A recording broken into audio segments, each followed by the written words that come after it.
Qatar हो गया test के लिए जम के तैयार हो जाओ। तो टाइम ही नहीं है। तुम्हारे पास तो कुछ है ही नहीं, तुम्हारे पास कुछ नहीं है। रोड पे टाइम मैनेजमेंट के लिए टाइम नहीं है। इसके लिए 24 घंटा 48 घंटा बनाएगा ना, फिर भी इसके लिए समय नहीं है।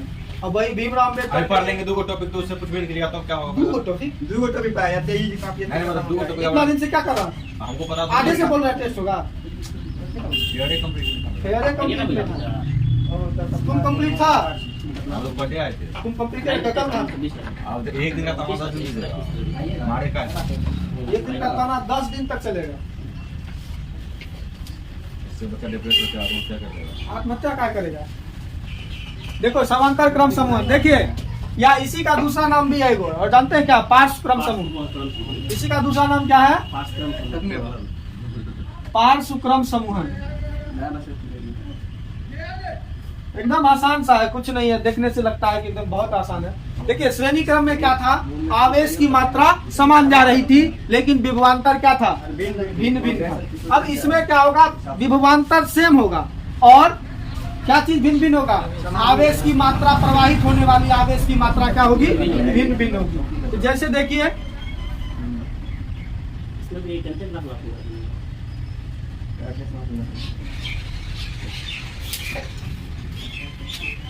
देखिए, 1 कैपेसिटर, 2 कैपेसिटर, 3 कैपेसिटर, ठीक है।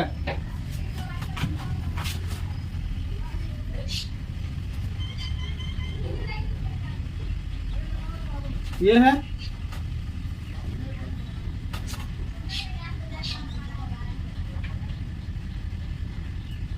देखिए 3 कैपेसिटर है, कौन कौन? एक C1, C2 और C3 कैपेसिटर।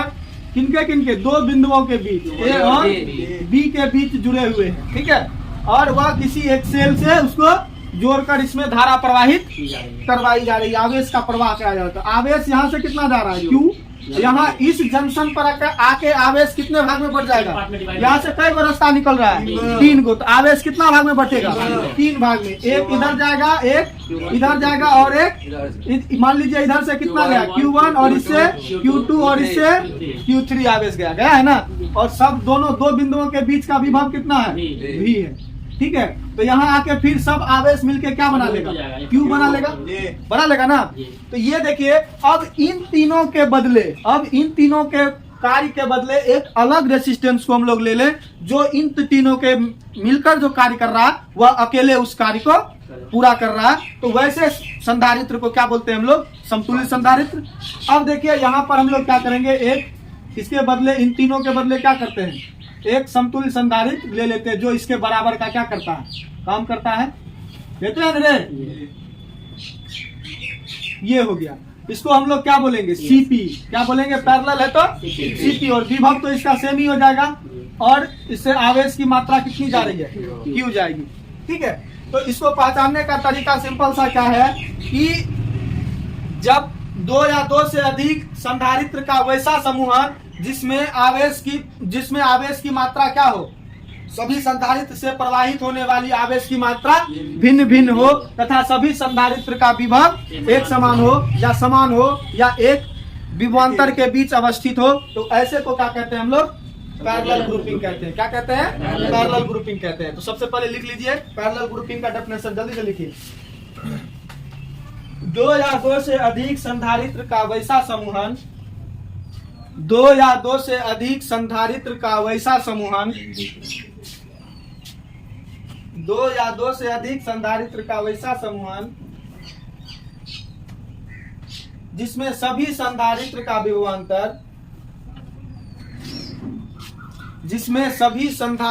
विभवांतर, समान होता है। सभी संधारित्र का विभवांतर समान होता है।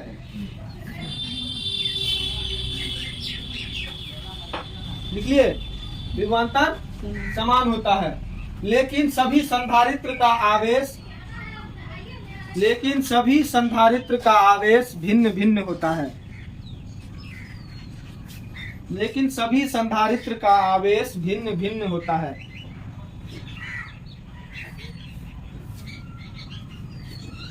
पैरेलल ग्रुपिंग कहलाता है।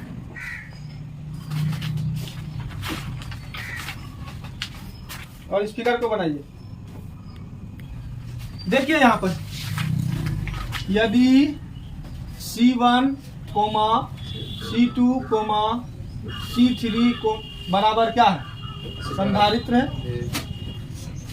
है ना रे। V क्या है, विभव पोटेंशियल, Q1, Q2, Q3 आवेश, आवेश है। और कुछ डिफरेंट है बताइए। सीपी, CP बराबर क्या है, समतुल्य समतुल्य संधारित्र, केवल आवेश, समतुल्य संधारित्र। तब देखिए इसमें अलग अलग क्या है, आवेश अलग अलग है ना।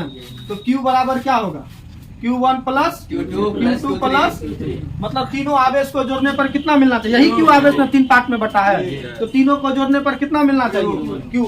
तो Q बराबर क्या होता है, जैसे हम लोग C बराबर क्या जानते हैं, Q बाय V। तो Q बराबर क्या होगा, CV होगा ना। तो यहाँ पर इसके लिए Q के लिए क्या होगा, V इंटू CP होगा, इसके लिए होगा ना। इसका पोटेंशियल डिफरेंस कितना है, V। तो V इंटू CP, Q1 के लिए V इंटू C1, इसके लिए V इंटू C2, इसके लिए V इंटू C3 होगा ना। फर्स्ट के लिए क्या हो जाएगा, V इंटू C1, दूसरे के लिए V इंटू C2, तीसरे के लिए V इंटू C3। अब बताइए कॉमन क्या चीज है तीनों में, तो CP बराबर VCP बराबर V कॉमन आ गया, C1 plus C2 plus C3, V cut गया दोनों साइड में। तो CP बराबर क्या हो गया, C1 plus C2 plus C3। ये हो गया पैरेलल ग्रुपिंग में कैपेसिटी, इक्विवेलेंस कैपेसिटी निकालने का फॉर्मूला। जल्दी से लिखिए। एनालिसिस ना, हाँ एनालिसिस में विश्लेषण अब हम लोग जानते हैं इसका विश्लेषण क्या होगा जानते हैं। यदि C1 बराबर C2 बराबर C3 बराबर कितना दे दिया, n तक दे दिया है, जिसका वैल्यू क्या है, n तक है, Cn तक, जिसका वैल्यू क्या दे दिया है, C दे दिया है, वैल्यू दे दिया है ना। तो इसका इक्वेशन क्या होगा, डायरेक्टली CP बराबर हो जाएगा n इंटू C। जहाँ n क्या है, जहाँ n क्या है, जहाँ n बराबर संधारित्र की संख्या है। अब एक बात आपको नोट करने वाला चीज है, इसमें नोट करने वाला एक और चीज है। क्या है नोट करने वाला चीज, कि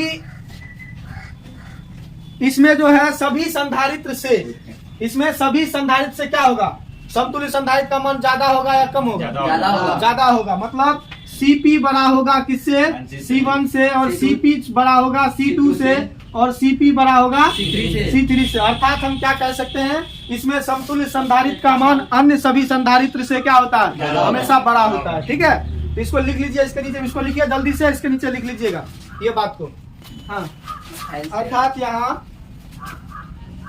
CP का मान सबसे बड़ा होगा, मतलब समतुल्य संधारित्र का मान पैरेलल ग्रुपिंग में क्या होता है, सबसे अधिक होता है। इस बात को लिख लीजिए। अब दूसरा कंडीशन, आखिर होता है तो क्यों होता है, बड़ा ही होता है तो क्यों होता है। देखिए इसमें बड़ा इसलिए हो जाता है कि ये तीनों मिलकर एक साथ ज्वाइंट हो गया।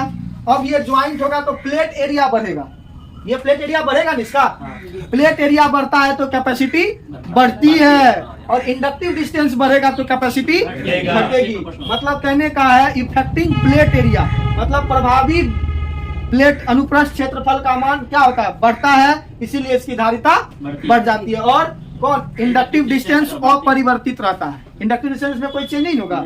चलिए इसी बात को लिखना, जल्दी से नोट में लिख लीजिए। हाँ, नोट नंबर 2 लिखिए जल्दी से, लिखिए। इस स्थिति में दोनों प्लेट की, इस स्थिति में दोनों प्लेट की प्रभावी दूरी लगभग समान होती है। इस स्थिति में दोनों प्लेट की प्रभावी दूरी लगभग समान होती है। प्रभावी दूरी लगभग क्या होगा इसका, समान होता है, क्योंकि दूरी तो सब जगह समान होगा। लेकिन क्या चीज बढ़ जाता है, प्लेट एरिया बढ़ जाता है, प्रभावी क्षेत्रफल बढ़ जाता है। लिख लीजिए, लेकिन प्रभावी क्षेत्रफल बढ़ जाता है, लेकिन प्रभावी क्षेत्रफल बढ़ जाता है,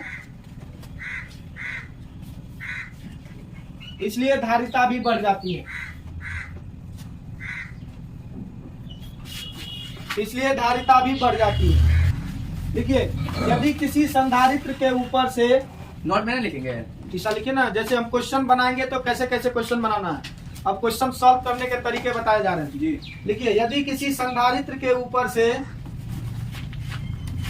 से चालक तार को गुजार दिया जाए, चालक तार को गुजार दिया जाए, यदि किसी संधारित्र के ऊपर से चालक तार को गुजार दिया जाए, ठीक है, तो उस संधारित्र से कोई आवेश जुड़ा नहीं होता है, जो आवेश प्रवाह नहीं होता है, कोई आवेश प्रवाहित नहीं होती है। ये लिखिएगा, कोई आवेश प्रवाहित नहीं होती है, ऐसा वाला रहेगा। देखिए, कोई संधारित्र है, उसके अगर यदि ऊपर से हम किसी चालक तार को जोड़ देंगे तो इसके अंदर से आवेश नहीं जाएगा, मतलब यह उस ग्रुप में, कोई ग्रुप में रहेगा ही नहीं, ठीक है, यह किसी ग्रुप में रहेगा ही नहीं। यह जितना भी आवेश यहाँ होगा वह किस होकर गुजर जाएगा, ऊपर से होकर गुजर जाएगा, इसमें कोई आवेश जाएगा नहीं, तो इसका वैल्यू उसका वैल्यू हम लोग नहीं जोड़ेंगे, ठीक है। इस कैपेसिटर को सर्किट में इसका कोई वैल्यू नहीं रहेगा, ठीक है। इस संधारित्र तक से उस सर्किट में कोई वैल्यू नहीं रहेगा। अब फिर सेकंड नंबर लिखिए, हाँ, वायर होकर आवेश चले जाएगा ना इधर। हाँ, तो चित्र बनाएगा ना रे, घेर देंगे इसमें। तुम घेरेगा काहे? तो हम समझाने के लिए घेरे हैं। नोट लिख लीजिए जल्दी से, अगला नोट, एक और नोट है। ये सब सारे नोट्स जो है क्वेश्चन सॉल्व करने में बहुत ही जिम्मेदार है। देखिए, यदि किसी परिपथ में दो भिन्न भिन्न बिंदु चालक तार से जुड़े हों,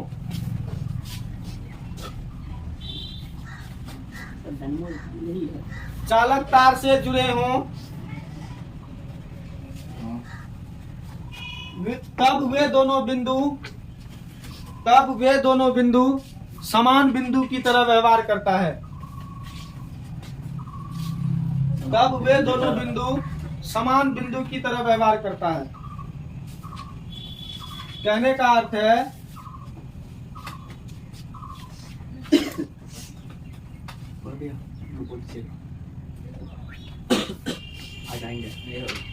समान बिंदु का तरह, जैसे ये देखिए, ये यहाँ से यहाँ, ये यहाँ से यहाँ, ये देखिए, ये ए है, या बी है, या सी है, या डी है, और यह ई है। इसमें ए और सी बिंदु जो है एक तरह बिहेव करेगा, इसके अंदर से कभी जाएगा आवेश? नहीं सर, नहीं, इसके अंदर से जाएगा, ठीक है। तो ये सारे सर्किट क्या हो जाएंगे, अलग अलग हो जाएंगे, ठीक है। तो ये वाला टर्म, मतलब इसका कहने का अर्थ है कि दो समान बिंदु अगर यदि, दो अलग अलग बिंदु अगर यदि किसी चालक तार से जुड़ा हो तो वह किसकी तरह बिहेव करता है, एक समान बिंदु की तरह बिहेव करता है। मतलब जिस बिंदु, इस बिंदु पर जो वैल्यू होगा आवेश का, और सी बिंदु पर भी वही वैल्यू होगा, ठीक है। इस तरह से काम होता है, ठीक है, बना लीजिए।